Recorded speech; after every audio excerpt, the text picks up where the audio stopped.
evening. We are going to be recording for those who cannot make it tonight. So thank you. And then that will be posted on YouTube later. Thank you so much, everybody, for tuning in. And Leo is going to be talking today about plein air. And as you have noticed by all of our communication, we have a lot of plein air events coming your way, especially with a huge plein air trolley festival on April 23rd at the National Capital Trolley Museum in Silver Spring. And it's going to be super fun exhibit, which will be followed up by that same day. So you don't have to stay all day. You can go and come back. I know there's been some concern about that, but there'll be a reception and a sale that night. And the award winners are going to have the option to have their artwork auctioned off by a professional auctioneer, which will be super fun.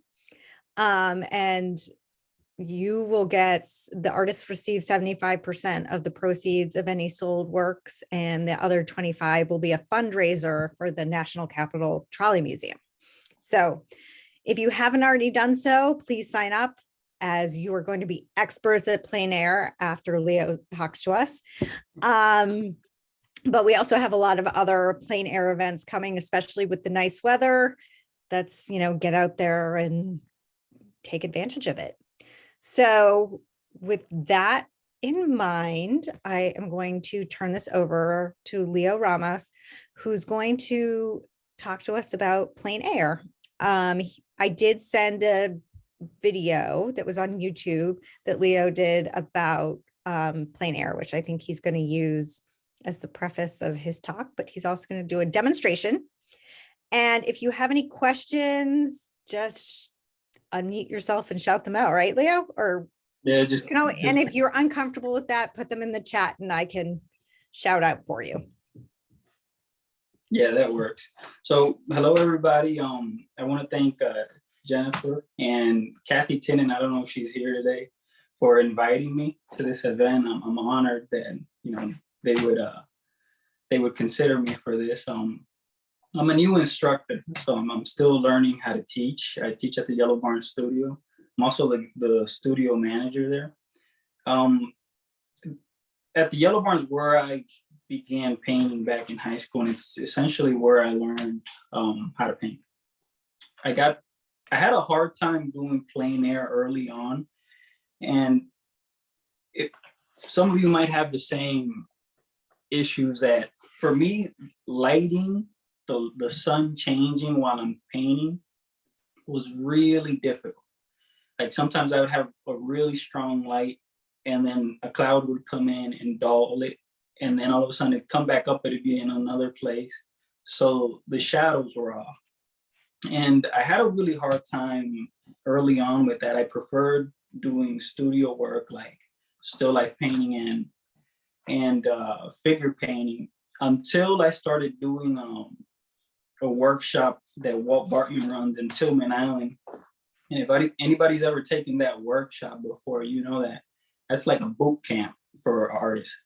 You essentially do like 3 or 4 paintings in a day, and by the end of the day, you're so exhausted and you just crash.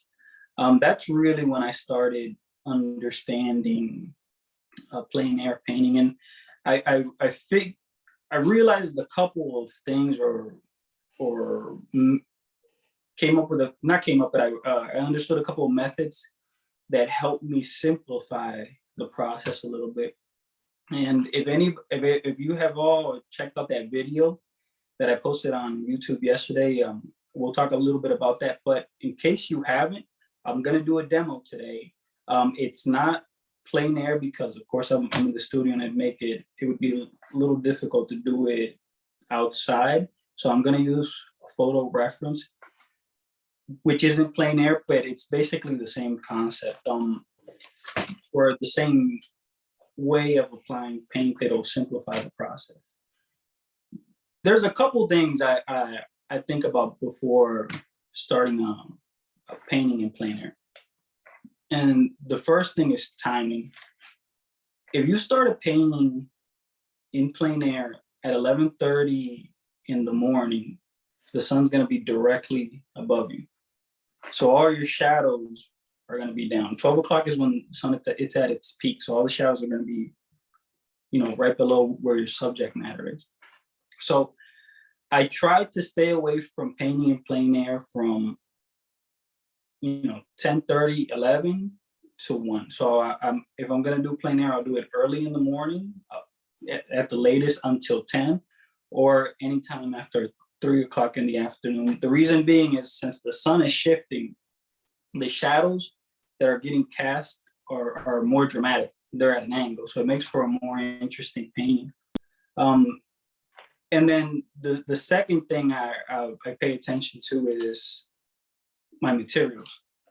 So my easels, my palette, my paints, my brushes, and I keep them simple. Plein air painting is difficult, and anybody that does plein air knows this. But it's also very rewarding. You don't get the same feeling or the same satisfaction you get from doing a painting in person that you do it when you do, say, a landscape in the studio from our photo reference. Now that's true for me, and it might not be true for everybody else, but it's just such a satisfying feeling knowing that you took on the elements and a sun that's constantly changing and made a painting. That's more satisfying to me than a lot of things. So going back to materials, I keep my materials simple. I have a number of easels. I have a Soltech easel that I saved up for like a year to buy, and I ended up buying it, and it's a really ergonomic easel, but the legs are finicky. The parts are expensive, and I think it's discontinued. And there's a number of other easels you could use. I still, for some reason, always go back to that French easel, the wood, the full box, because I have a half box and I have a full box. I probably paid like $60 for it used 10 years ago, but it works. So don't think that you need, high-end easels or high-end materials to make good work or to have a successful, day painting. So if you don't have an easel already, I would recommend just go with the basic French box, the full box. The half box works too, but the full box is a little bit sturdy. You can buy them on eBay for like $50 or $60. So as far as palettes, the only real criteria I have for the palette is I like big palettes. So nothing smaller than like 11 by 14. And I'll show you the palette I use. Give me 1 second and I'll flip this. So this is a palette I made from Luan Mahogany. So it's a thin palette, but it's probably like 20 by 15. And that's probably the smallest size I'll use as a palette. I'll generally go a little bit bigger than that. Although, if you go too big, it's difficult to carry around. And if it's a windy day, it might blow out. So just keep that in mind. Leo, I have a question. Yes. About your palette. So how do you actually transport it if you're in your car and stuff? Do you have like some kind of a plastic case you put it in? Because it looks like so pretty wet, right? I scrape my palette every time. So every time I'm done, if I'm in the studio, I'll just leave it. If I'm gonna do another painting, I'll leave the paints. But if I go out and I make a painting, when I'm done, I'll scrape the excess paint and I'll wipe it down and just put it in my trunk. I don't like using old paint because it slows you down a little bit. If I've had the paint on the palette for more than 2 days, I'll get rid of it. Especially if it's starting to get that skin that gets over it. In the past, I would just dig in there and get the paint out, but it started. I noticed that it would slow me down, and I would be adding too much medium like linseed oil into that paint to extend it. So it got to the point where I just started scraping everything out, and every time I do a painting, I'll put new paint in. When I'm done, I'll wipe the whole palette out. Unless that's helpful. Thanks. Okay, unless I'm gonna do another painting. So the palette that I have out right now, I have the paint from yesterday. That video that I loaded up on YouTube, I did yesterday. So I kept the paints in there because I still had a good amount of paints, and I knew I was gonna do a demo today. As far as paints go, I'm not real picky with paints. I try to use artist grade paints on colors like cadmium yellow, cadmium red, or like cobalt blue, which are like primary colors. If it's white, Naples yellow, yellow ochre, black, raw umber, I'll use student grade. I'm not real picky on it. But the colors that are really bright, that are really vibrant, that I want to really pop out, I'll use professional grade paint for that. As a rule of thumb, I try to have at least 2 of the primary colors, preferably 3. So I have 3 yellows, 3 blues, and 3 reds. So for example, the blues, I might have ultramarine blue, cobalt blue, and cerulean blue. The way I pick the 3 blues that I'm going to use, or the 3 yellows, or the 3 reds, is I try to have one of those pigments that's on the cooler side and one that's on the warmer side. So blues are cool colors. Ultramarine blue is a cooler blue than, say, cerulean blue. Cerulean blue is still a cool color, but it's a little bit warmer in temperature than ultramarine blue. I'll do the same thing with red. Cadmium red light, reds are all warm colors. Cadmium red light is a warmer red than, say, alizarin crimson, which is a cooler red. So I try to have at least 3 of the primary colors. I don't have a specific palette either. So I'll sometimes go on eBay or Amazon and I'll buy a batch of random colors, and I might keep them 2 or 3 years in my box until I see something that I might use that color for. Like there's that goose that I have back there. It was a still life that I was doing for one of my painting classes, and I had a cool light bulb shining on the goose, and the color wasn't right. And then I had a tube of cerulean blue hue, and I mixed it with a little bit of white to make that light, and it gave me the color that I need, the right temperature that I needed. So I'll change up my palette, and I got a bunch of colors that I haven't used that I might use 5 years from now, but I keep them. I don't have a specific palette, and depending on what I'm looking at or where I'm at, and I see different colors, that's what I'll put out on my palette. Brushes, same thing. I'm not real picky on brushes. The only thing they really need to do is push paint. So I have 3. These are the 3 brushes that I used for the demo that I did yesterday of the pickup truck. And this is the big one is a Royal Laminate, which is a really cheap, synthetic brush. It's kind of soft, but it works. It works to put paint down. This is a silver brush, which is a more expensive brush. It's a Filbin brush, a hog bristle. It's a little bit stiffer. And then I have this round brush, which is a pointier brush, and it's Gray Matters number 2. So essentially, if I'm doing plein air, I could do the whole painting with just this brush. Okay, but if you have them, you could use more. I generally do the blocking stage with this, and I probably have a collection of like 300 brushes, but I keep going back to the same ones until I wear them out. And then I'll pick another like 5 and use those for a couple months until I wear them out, and then I'll pick a couple other ones, but they change a lot. I generally like round brushes and flat brushes. Even though this one is kind of at an angle, this one is a Filbin and this is a round.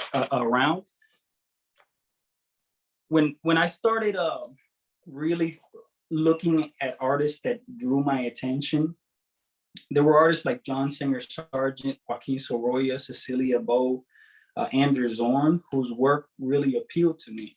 So I spent some time researching what materials they used, what their palette was, what their approach was. And I noticed that the majority of them, all of them actually, used round brushes. Now the filbert brushes weren't really around at that time, unless, you know, they had kind of like a flatter brush and they wore it out and it turned into a filbert brush. But you can get you can push a lot of paint with a round brush. I prefer round brushes, unless I'm doing like a cityscape where there's a lot of angles, and then I'll go for more of a square brush, or if I'm looking for a specific look in my brush stroke. Well, once I've picked out my material, so I got my paints. I'm not, like I said, I'm not real picky with my paints. Got my brushes. The only medium I use is linseed oil. I don't, you know, I've tried a couple other oils like resin, safflower oil, Magero medium. I've tried a couple, but I always keep going back just to linseed oil, which is what oil paint is made out of. So it makes sense to use that as a medium, but I use very little of it. I don't go crazy with oil. I like to apply paint. When you start, new artists in particular tend to put a little bit of paint in on their palette and mix in a lot of oil or medium to try to extend that paint, and they're really concerned with conserving paint. I put more paint than I need on my palette when I'm going to do a painting. I usually put enough paint for about 3 paintings, and I'll scrape it up afterwards.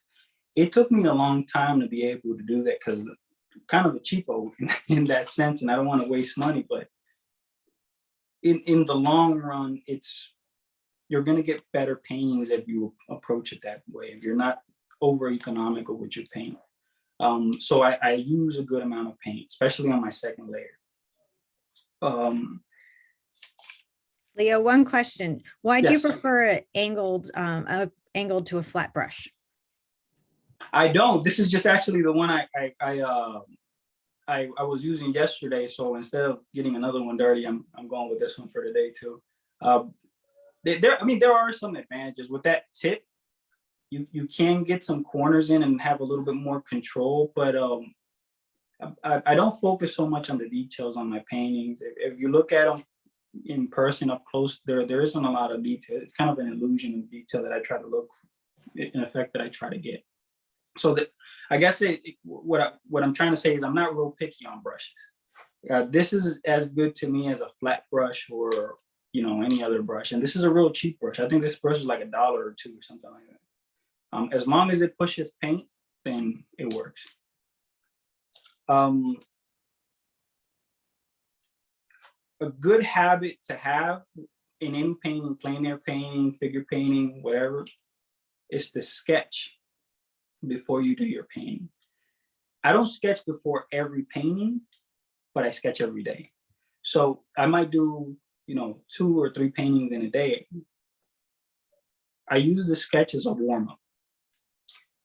It primes my brain and my hands, and it helps me get that good eye and hand coordination to get ready for a painting.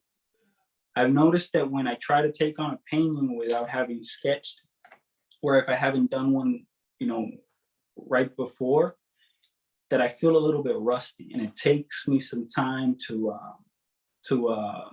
get warmed up.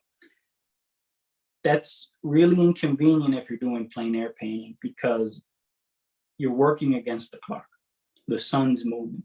So you want to be warmed up and you want to be ready to get what you see down without any hesitation. So getting warmed up before you take on your painting is important. I think it's more important than artists realize. Artists like Philip de Laszlo always warmed up with a sketch to do a portrait. I have a lady in one of my classes, in my Alla Prima class, Susan Joplin. She always does a sketch. She's the only other artist that I know that I've seen in my immediate circle of artists that actually sketches before every painting. And I think we should do more of that. Sometimes the hardest thing to do when you're painting is actually getting started. It seems like getting started or knowing when to start is can make artists hesitate, and then after they started, they kind of loosen up and they can start working. I would say don't overthink it. Just put a mark down get the first brush stroke in, even if you have to wipe it because say the proportions are off or the mark isn't where you want it, composition. Just get it in. That'll work, and it'll help you speed up in the long run.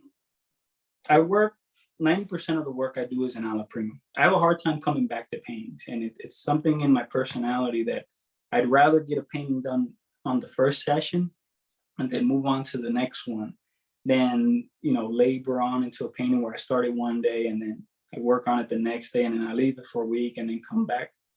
The whole reason why I paint is the actual process of painting for me is really satisfying. I don't fall in love with my paintings. I've given away more paintings than I've sold, and I've painted over more paintings than I can count. But the actual process of painting for me is really satisfying, especially when I've reached that state of flow. And some of you will know what I'm talking about. Some people, athletes go through it too, and they call it, say like runners will call it runner's high, where you just get into the state of where you're painting and it's almost like you're not even thinking about it, and it's just coming through your arm, and it's almost like your hand or your hand has a life of its own, like you're zoned in. Stephen Pressfield, I think, is the psychiatrist that calls it the state of flow. I don't reach that stage every time I'm painting, but I'm always looking for it. If I do 10 paintings and I reach it one time, I'm on a roll. I've noticed that usually when I've reached that state of flow in the process of painting is when my paintings come out the best, when they're loose and they're expressive and they make sense. Whereas when I haven't reached that state of flow in painting, my paintings tend to be a little bit tight, overworked, and the actual process isn't as satisfying as when I've managed to reach that state of flow. I couldn't tell you what the steps to reach it is. It happens randomly for me. Some of you might know what I'm talking about if you've been painting for a while, but I look for that.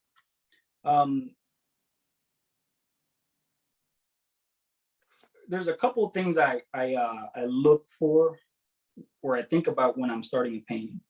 The first thing is the moment of focus, and the moment of focus is just what's the most interesting thing to you in the subject matter. Okay. If you're doing a landscape and there's a truck or a tractor or a bobcat or a tree or something that really draws your attention, that's your moment of focus. You want to try to keep your moment of focus present while you're painting, because there is a tendency of when you're doing a painting, not looking at the whole picture, but looking at the one tree, the house, the sky, and painting them individually and not together. If you have your moment of focus, nothing else is as important as that moment of focus. So everything else should be complementing it. Stepping back. So taking 2 or 3 steps back while you're painting and looking at your painting at a distance, is also really important because it simplifies what you're putting on your canvas or on your panel. When you're working really close, you tend to look at too much detail. You step back and you're actually seeing the bigger picture. So that's important in keeping your moment of focus, is stepping back. I walk back and forth a lot when I'm doing, especially plein air. Using a mirror. So I keep a little mirror like this handy. When I've been in front of my piece and I've been working on it for about an hour and a half, you stop seeing your errors. And also your darks for some reason tend to get lighter. So I'll say if you guys are my canvas, I'll turn my back and I'll look at my painting like this. You're looking at a different painting than you were before, and it's easier to catch the areas that you weren't seeing before. Philip de Laszlo, another artist that I look at a lot, did that every time he did a portrait. If you don't want to carry your mirror around, you can use your phone. You take a picture of your painting out of the subject matter, and you flip it. You'll see you'll start picking up stuff that you weren't seeing before because you were looking at that image for so long. It changes the image around. So that's a trick that I picked up watching a video of Philip Laszlo painting that I started applying in my own work, and it helps. And then last, knowing when to stop. That's probably one of the hardest things for me is knowing when to stop painting, in the sense that I always see something I can improve a little bit. And I tend to overwork a lot of my paintings, where I had it at a stage where I liked it and I think I'm just gonna tweak here and tweak there and tweak there. And then when I actually do that, I don't like it as much as I had it before. So what I would say is stop before you think your painting is completely done, and leave it alone. Leave it alone for an hour or two, or for the next day, and then look at it again and see if the things that were bothering you yesterday or an hour ago or 2 hours before are bothering you now. If they are, then tweak it and step back from it, leave it back, and then go back and look at it again. But if you overwork a painting, and you give it too much information, it doesn't let the viewer put anything together. So the person looking at your painting, if you're giving them all the information because you put all the information in there, they have nothing to work on. I generally will stop a painting, or I'll try to stop a painting before I actually think it's done, and leave it alone. And most of the time when I come back to it, I think it's all right, or I might tweak one or two things, but most of the time I just leave it alone. So those were basically the talking points. I want to do a demo. I don't know if you all saw the video that I did yesterday. I'm gonna do a demo of a landscape. It's out of a photo reference. Now, there are some disadvantages to working from photograph. The main one for me is that the colors aren't right. The photographs tend to change the color a little bit on the images, so your eye sees more color than a lens can pick up. It's also not as satisfying to me working from a photograph, but it might not be the same for everybody. So I'm not knocking people that work from photographs, just keep that in mind. But the basic process that I'm going to show you guys is the same whether you're working from life, working from a photograph, working in plein air, working in a portrait or anything. So I'll turn this around real quick. So again, this is the palette that I use. I break up my colors into two parts. From here over, I have white and my warm colors. From here over, I have black and my cool colors. See? So in these blues, I have a really cool blue and ultramarine blue. And this is cerulean blue, which is still cool, but it's warmer in temperature, like we talked about before. I like to keep a good amount of space to mix on. A dipper full of linseed oil, and then down here I have my mineral spirits. So I'll start the demo real quick. Leo, it looks like you toned the canvas. Yeah, since I wipe my palette every time, instead of throwing the paint away, I'll take that extra paint and then I'll use it to tone panels. This panel is just a piece of masonite that I picked up at Home Depot. I use a product called Bin Shellac Primer, which is a construction primer that if you ever have anything that's oily, or you need to paint something and for some reason the paint isn't sticking, you go to Home Depot and you get Bin Shellac Primer. Shellac is a natural polymer, and any paint will stick to that. I started using it on these panels because I feel like gesso's a little bit too absorbent for me personally. Bin is a little bit slipperier, so I can paint faster. The only thing is you can't use that much linseed oil on this because it'll get way too slippery. So do you then sand it after you put the primer on? No, I just leave it like it is. It doesn't have much of a texture. It does have a little bit. The reason I don't sand it is for some reason, translucent paint like alizarin crimson and ultramarine blue won't adhere as well if you sand it.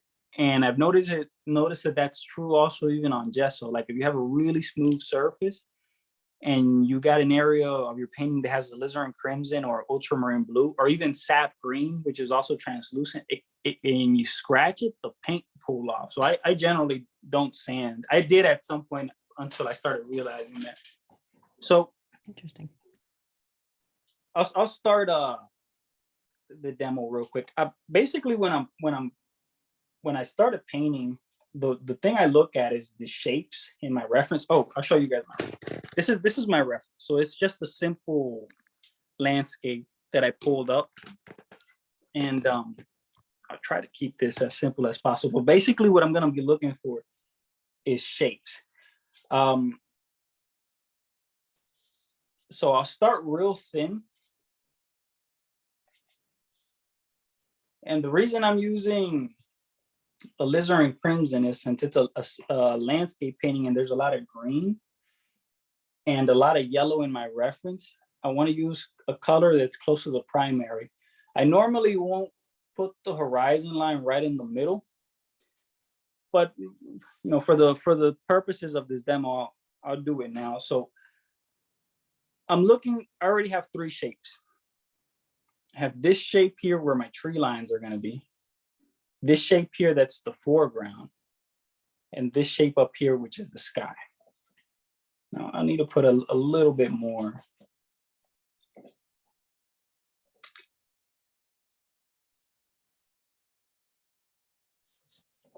Within these shapes, I'll find other shapes. There won't be a whole lot in the sky, but there's definitely going to be a lot of different shapes in the tree line. So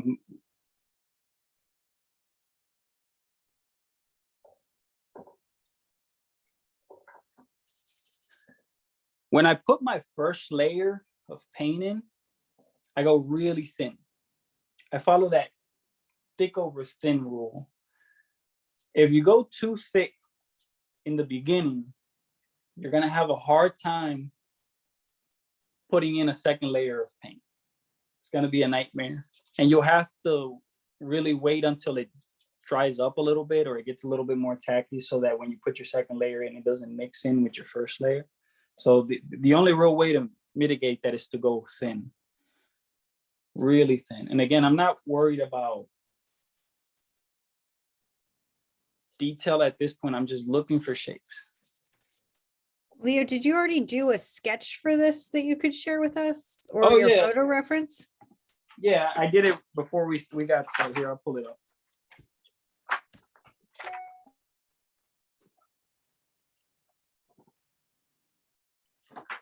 Here we go.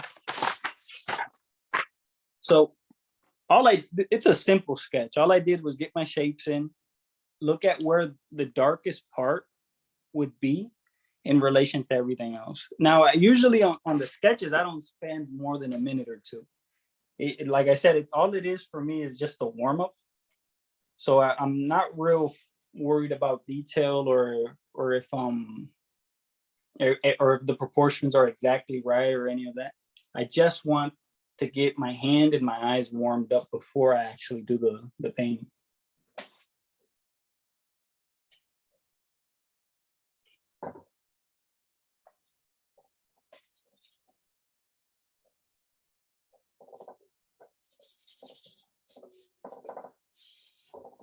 Now, when I'm applying the first layer, I'll use a brushing technique called scumbling, where I'm actually just coloring almost. And I don't know if you guys can tell, but this is really thin. You see, it's really thin. I'll go heavier the longer, as I progress in the painting. Now, Question, what are you thinning it with? Nothing. Oh, I'm just using paint, just regular, just paint with out of the tube without any linseed oil or a turpentine, because I want it to not be super runny. Especially on this panel, if I use this is a softer brush.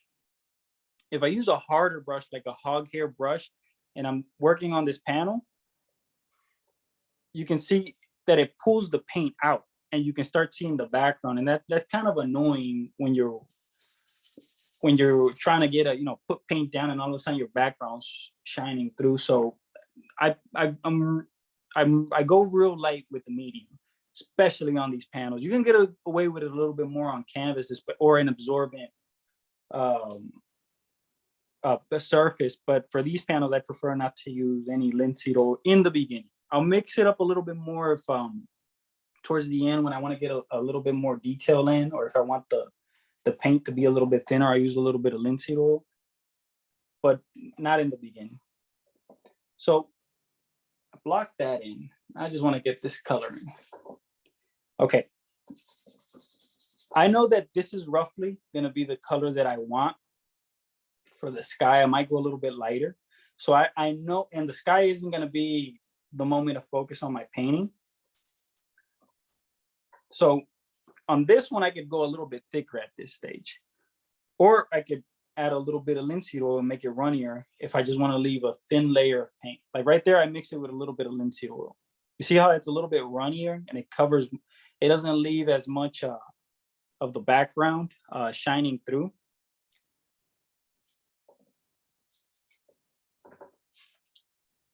There's a couple schools of painting, of representational painting, but you can really divide them into two. One is painting that's more of like the sculpture, like, or you approach painting like a sculpture, or approach painting like a draftsman. I have an area right here, and I'll make it a little bit bigger. I want to show you guys something. So let's do that. There's an area right here where the sky shines through. So if I'm approaching this like a sculptor, I'll carve out that skyline out of this abstract shape.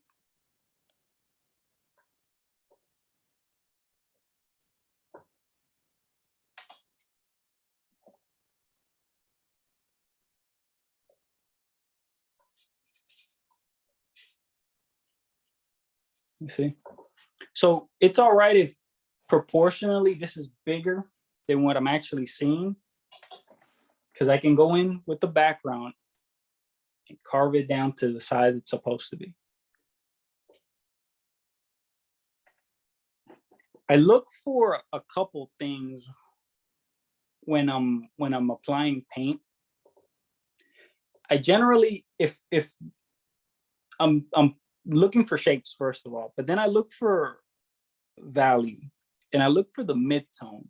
So this blue right here would be, if in the sky there's three different blues, there's a light blue, there's a more intense blue, this would be somewhere in the middle. And I'll cover the whole shape with that blue. Same thing with this. I'll find a value. This is a little bit too red right now. Let me see.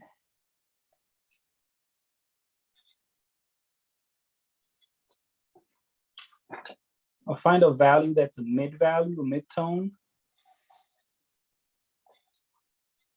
in here of the tree lines, right? So let's say that we're doing this tree right here. This tree has greens that are darker than this, and it has greens that are lighter. I'm looking for a mid-tone green, and I'll block in that shape. Then I'll pull out the darks, and then after that, I'll pull out the lights. Can you all see the image fine, or does it look blurry? Looks good. Okay.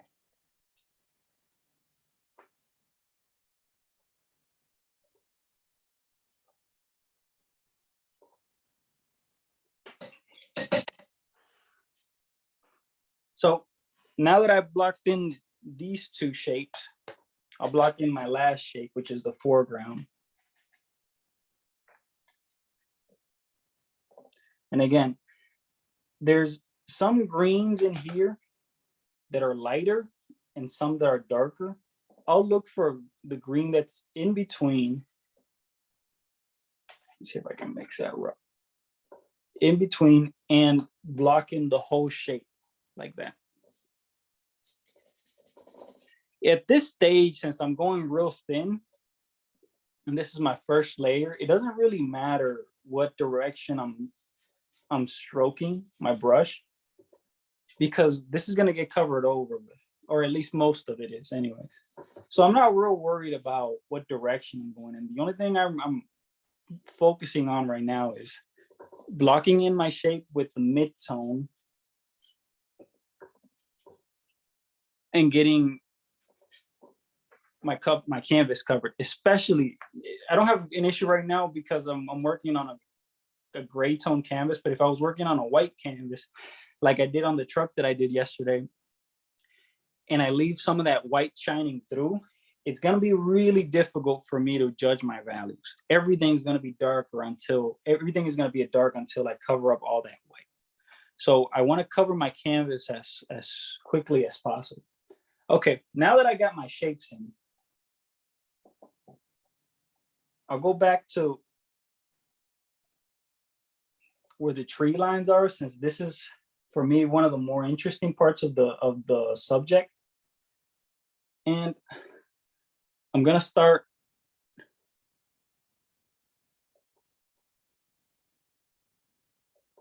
getting some of the trees.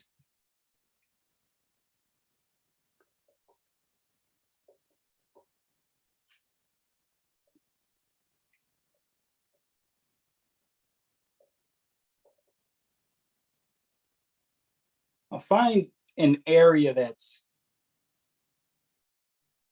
kind of dark, and I'll take this green, I'll mix a little bit of alizarin crimson, which is a red. So I'm taking two opposite colors, red and green, mixing them together to get a saturated color, and see what that looks like right there.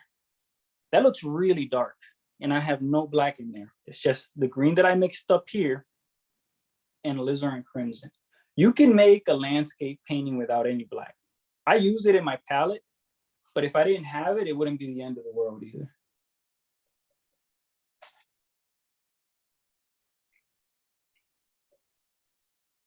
So these trees back here are a little bit farther back. So what I'm going to do is I'm going to take this blue that I used for the sky, mix it in with this green to saturate it and dull it down, and that'll make it fall back some. So let me mix this up real quick. It's too much.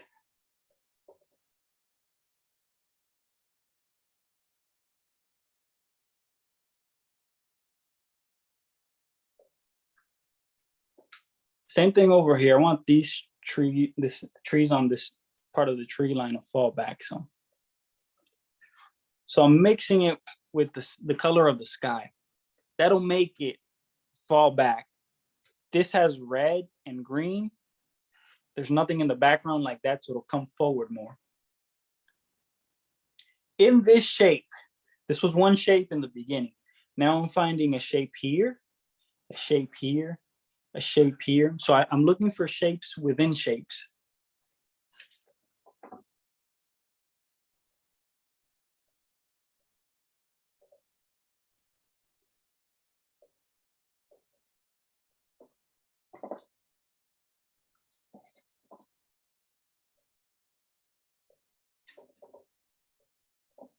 I'll let some of that purple, I might let some of that purple that I use to block in this area shine through, because since purple is the complementary color of yellow, and purple has red in it, and this green has a good amount of yellow in it, they'll complement each other.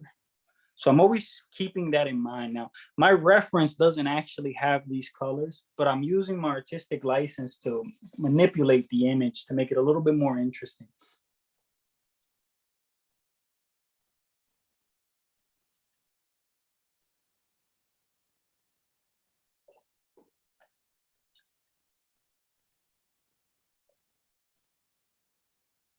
If anybody's wondering what I'm doing here, the way I'm manipulating this this brush to get this effect, I actually picked that up from Bob Ross. I used to watch his show when I was a kid, and And he was actually the first artist I copied.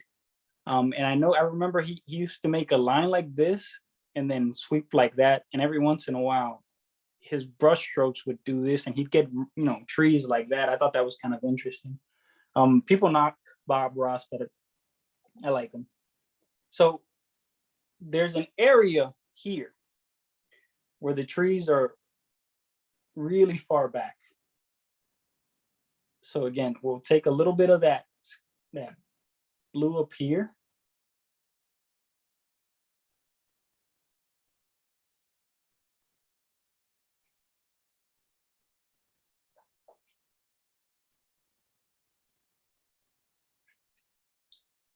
Now I've been focusing too much in this area right here. So what I'm gonna do is I'm gonna move on. I don't like to focus too much in one spot. So I won't finish all the trees in the tree line and then move on to the foreground or move on to the background. I like to work everything at the same time. For the most part, I've been working only with this brush. I'll switch to some of these brushes as I need. Like this, I might wait all the way till the end, but I could do the whole painting with this one brush right here. So there's an area right here that I think is kind of interesting. We'll just make that pop out a little bit.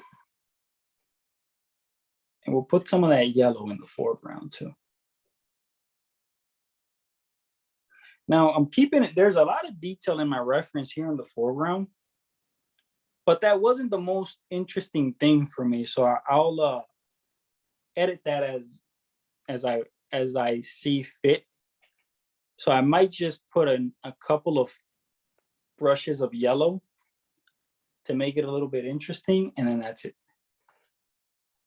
Again, I'll get a cast shadow right here. That's got to be really soft. There's another shadow right here somewhere. Now, I'm not, if you get real close to this painting, it looks like a hot mess. I'm not worried about any detail at this stage. I'll put if this is my moment of focus and this is what I decide my moment of focus is for the entire painting, this is where I'll concentrate the detailing. If you all looked at the video that I did of the truck, before I started the painting, what seemed interesting to me was that front right headlight and that part of the car where the front wheel was. So I put the majority of the detail in there. If you look at the background in that painting that I did, the background is almost just a bunch of really soft brush strokes. And the reason I did that is because I didn't want the background taking away from the moment of focus, which was the truck. The same thing applies to this. I won't put a whole lot of detail here or in the sky because I want the moment of focus to be this. So there will be changes. Like if you look at the sky, usually the closer to the horizon line it is, the lighter, and the farther up you look. So if you look directly up, it's usually where the blue is at its strongest. And I'll keep that in mind.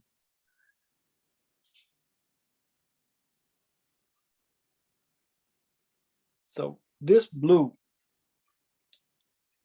in the camera, it looks a little bit lighter here, but I think that's just shine. Let me pull this up down. I don't know if that helps, but it's actually roughly the same value. Now I'm going lighter now over here.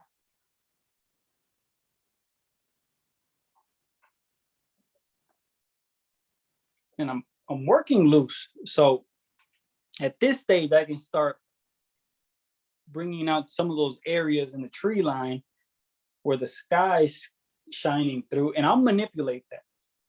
Like if I want this area to be really strong, there's going to be other areas in here where it shines through, but I won't make it as strong because they'll compete with each other. So I might make that one a little bit smaller or duller in temperature, in value. And I'll start playing with that like that. Go back to this area, make this a little bit lighter.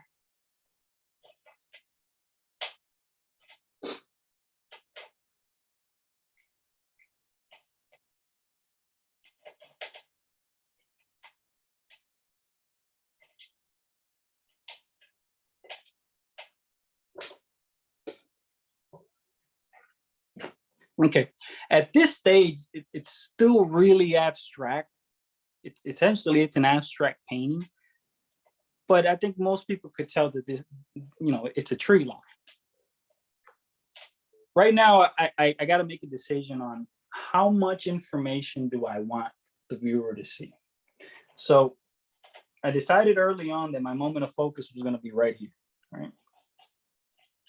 So take this brush, and I'm going to decide to bring some of these out.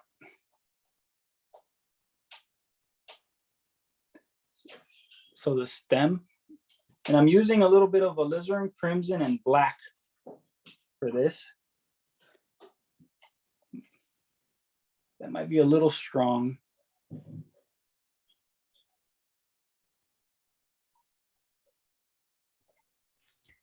Leo, I just want to let you know that it's 7:53. We want to be cognizant of everybody's time, especially yours. So I don't know if you want to wrap it up or talk about wrap what it up the next stages. right here. We'll wrap it up with this area so you guys can see a little bit of the moment of focus, because I don't quite have it in yet. But all right, so there's essentially 3 trees here. I'll make this the moment of focus. So this tree will be more important than the other 2. And the way I'll do that is I'll put more information in. So I'll come in and I might highlight it a little bit stronger than the rest of the trees.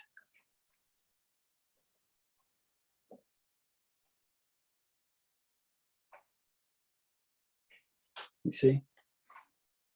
And I'll come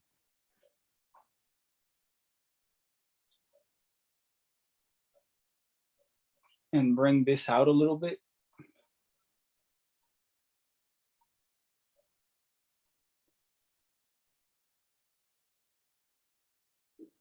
And then I'll work it and keep working it and stepping back to see how I feel about it.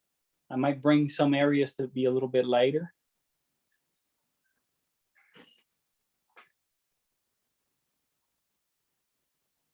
I might bring some of that green in the background in.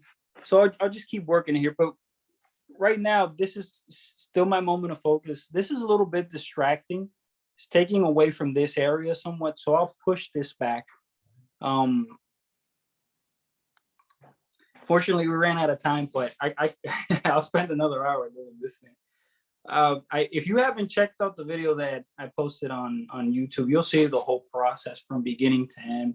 And if anybody has any questions that they couldn't ask or didn't think about asking today, you could always send me an email. I'll be happy to reply, the best I can. So if you keep working on this painting, will you send it to us so we can see? Okay, yeah, I'll send it to you guys. I'll finish it tonight and I'll send it over. How long do you typically work on one of these 2 hours. paintings? If it's plein air, I don't do more than 2 hours, because in 2 hours the sun will change way too much. If I didn't finish it or I'm not happy with it, I'll come back the next day or at the same time. So if I started a painting at 9 and I didn't finish, I'll come in the next day at 9 and work on it until I get it done. I won't keep going. If I started at 9 and it's 3 o'clock in the afternoon, I'm being counterproductive because everything's changed. It's a whole different subject at 3 o'clock than it is at 9 o'clock. So I just keep that in mind. Interesting. Does anybody else have any questions for Leo before we finish up tonight? Wow, quiet group tonight. Oh.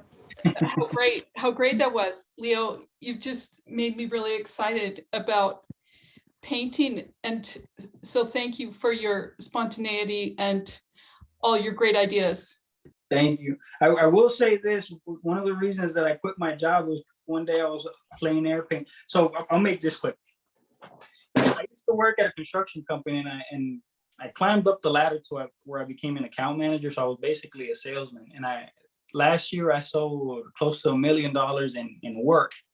And I was getting a lot of pats in the back. And I sold one job to PF Chang for $100,000. It was about a week and a half worth of work. And everybody in the company was really happy. And I wasn't excited.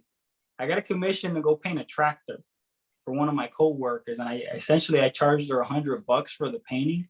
I did 3 paintings that day. I by the end of the day, I had like 30 ticks on me. I had mosquito bites all over my neck. I was sweaty. I was hungry. I didn't want to be anywhere else. I felt better doing that out there, being covered in bugs, than I did when I sold that job that everybody was really happy about. That was really the moment when I knew that I needed to become an artist full time. So just keep that in mind. Leo, I do hope you might be able to add one thing. Over years doing plein air painting, I kind of honed down how I actually transport everything. If you have any pointers for folks on that. Yeah, so I stay away from canvases when I do plein air painting. I like panels because they're thin, and you can buy these boxes. I made one out of wood because I'm also a carpenter, but you can just slide them in. So I can fit maybe 10 panels where you can fit 2 canvases in my car. Stay light. If the more stuff you have, the more things you got to think about. If you narrow down your material to 1 easel, a set of 4 or 5 brushes. Like I said, I'm doing this painting with just 3 brushes. It's just your basic materials. It's a lot easier than if you're trying to bring your whole studio out into a field and do a painting. It's too much hassle. So I would say keep your materials simple, and you can make good paintings without the most expensive or the shiniest new things out there. How big do you typically go when you're on site?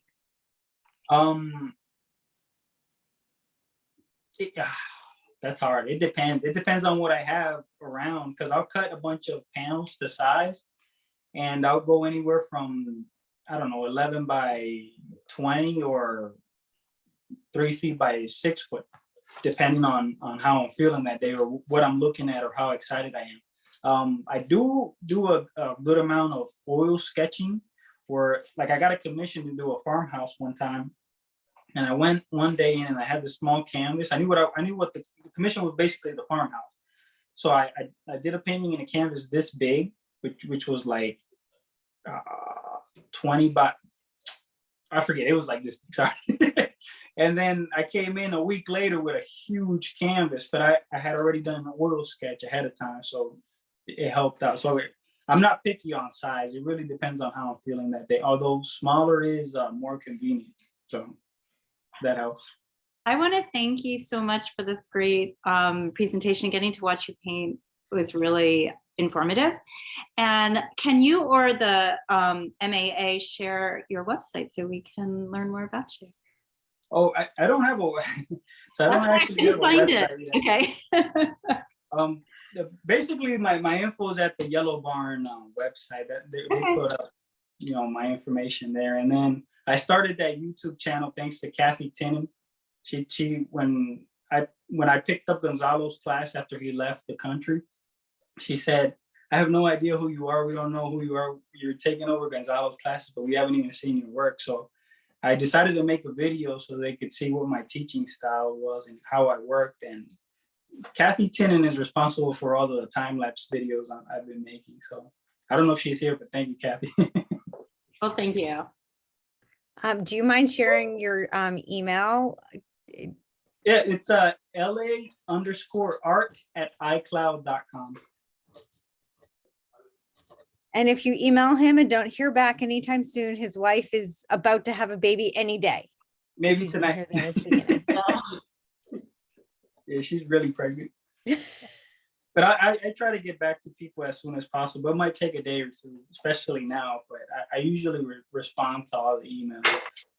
Also, if you want a critique on your paintings, I don't know if they posted up the list of my classes, but I allow people to come in and sit in on a class if they're thinking about joining one of my classes at the Yellow Barn, and to bring in your work if you want to get a critique, if you want to hear my opinion on what your work is looking like. So just keep that in. Gracias, Leo.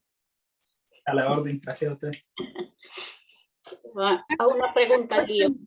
One About- question, Leo. Okay, Uh-huh. I'm going to ask a question. Where I can find the video that you say about the truck that you paint?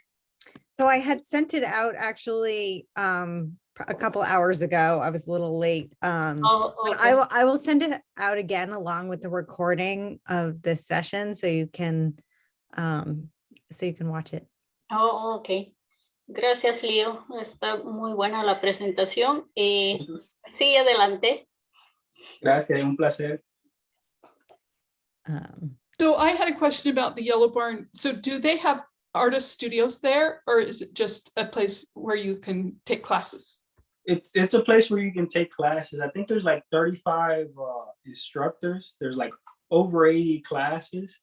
Not everybody's in person. I'm one of the few instructors that, you know, stayed in person because a lot of the instructors went Zoom, which was good for me because I had, you know, I could pick whatever time I wanted to be in the studio. So that worked out in my favor.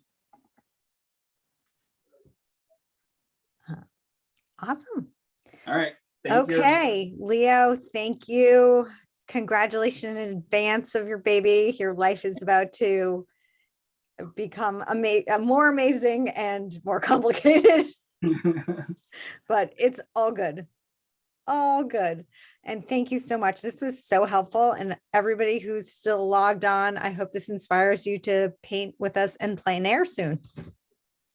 Yeah, there's a lot of events. You'll see me in some of those, Jennifer.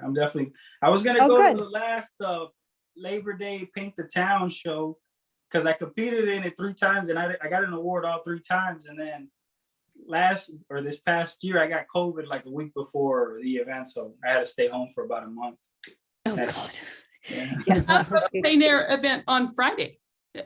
Yes, we have a plein air event at Brookside Gardens on Friday. If you want to check out the MAA site and sign up. On Friday, I'll be at the Yellow Barn setting up the Ukraine show that we're having. So I can't make it on Friday because I already have a commitment. But I'll be. You'll see me at some of the events. I just got to check my schedule. And you know your wife's baby schedule. Yeah. The unpredictableness. Yes, and everybody who wants to join the Trolley Museum plein air, that's going to be huge and super fun. So even if you have any children or grandchildren, kids are welcome to participate. They're free, and we love to foster young artists. So, okay. Thank you. Thank you, everybody. Have a good Wednesday. Thank you, Leo. My pleasure. Have a good night. Okay, bye. Goodbye, everybody. Good night. Good night.